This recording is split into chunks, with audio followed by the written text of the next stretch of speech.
4 days ago I woke up, as did everyone else listening to this. But unlike you, 4 days ago was the last time I woke up. I did not sleep. I'm an insomniac. I'm having this conversation with myself, because as the world around me sleeps, I am awake. This is my bedtime story.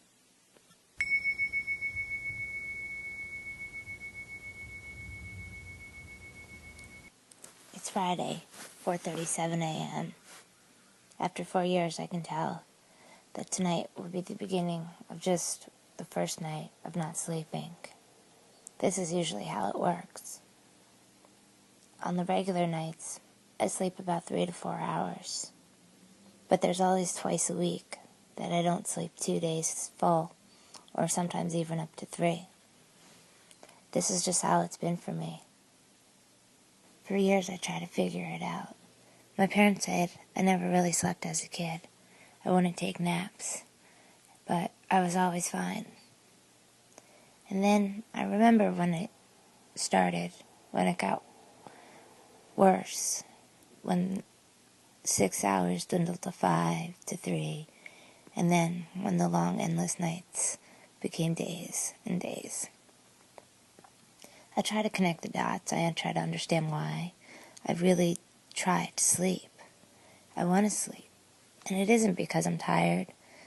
It's because, in some ways, I want to escape.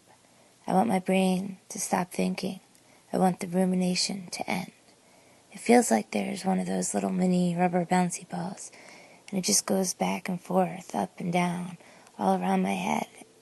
But it never stops.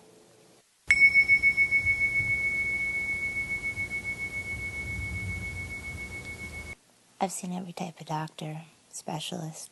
I've flown all around the country. They just can't get me to sleep. I've tried everything, literally everything. Milk and honey before I go to bed, exercise, acupuncture, meditation, deep breathing, mindfulness, everything. I just can't sleep. I'm not completely invincible, and sometimes I do feel the effects. Although it happens more than I wish. After 5 days, I feel my body beginning to fight with itself. I cannot eat, I withdraw, and to be honest, I become scared a little bit. The longest I've never slept was 10 days and some change. My body gave up. It gave up enough to have to go to the hospital, but not enough to sleep. My memories are vague when that happened, but I do remember another full day where the doctors couldn't get me to sleep.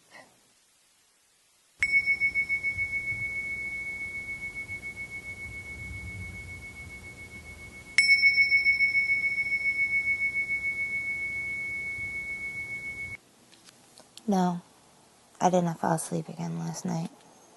I don't want anyone to feel bad for me or pity me. Don't get me wrong, I wouldn't wish this upon my worst enemy. Not that I have enemies, but I think you know what I'm talking about. I don't know what the cliche is that you always have to look at the sunny side of things or something like that. But sometimes when I don't sleep, my creativity is at its strongest. And when I run out of things to do, I do things like clean. And I hate cleaning. So I guess in some way that's a bonus. I rearrange my furniture a lot. I ran out of things to watch on TV. But from all these years of not sleeping, I'm pretty sure if ITP doesn't work out, I could be a crime scene investigator. And definitely a lawyer after all the law and orders.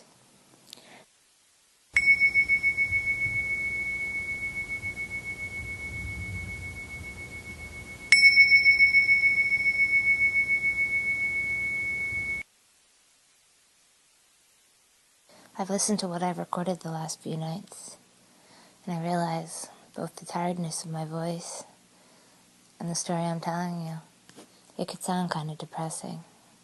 But like I said before, I don't want anyone to pity me.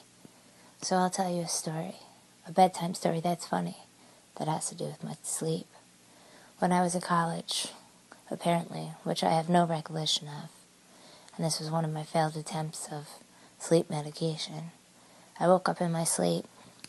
I woke up my roommate, and I laid in her bed, hysterical crying, telling her that I was really sorry, that the guy that she liked was in love with me, and that I wouldn't stop, and I kept asking her for her to forgive me, that it wasn't my fault. Well, apparently, there was no guy, and she didn't like anyone. But that's not where it ended. Then, after her consoling me, probably wondering if her roommate had fully gone crazy, I walked down 3 flights of stairs and into an apartment below that was open. Luckily, I knew the guys, and they were up playing video games. I told them that I was going to the concession stand to get hot dogs. Did anybody want any? At first, they thought I was just screwing around, because sometimes I could do silly things and just act dumb. But I insisted that I really wanted a hot dog, and I was going. They said the time was probably around 4 o'clock in the morning. Marty said he had to tackle me with her. Then I bugged out and told him he had 3 eyeballs. But they said eventually I fell asleep. I woke up the next morning on their couch. I had no idea how I got there. I had no idea of any of the events before. I walked outside and my roommate was going to class. She just kind of stared at me, and I asked her, "What are you staring at?" And she told me what I told her. I was mortified, but we just started laughing. And I guess that's what you gotta do sometimes, just laugh in life. And hopefully one day they'll find a reason or figure this out. But until then, this is my bedtime story.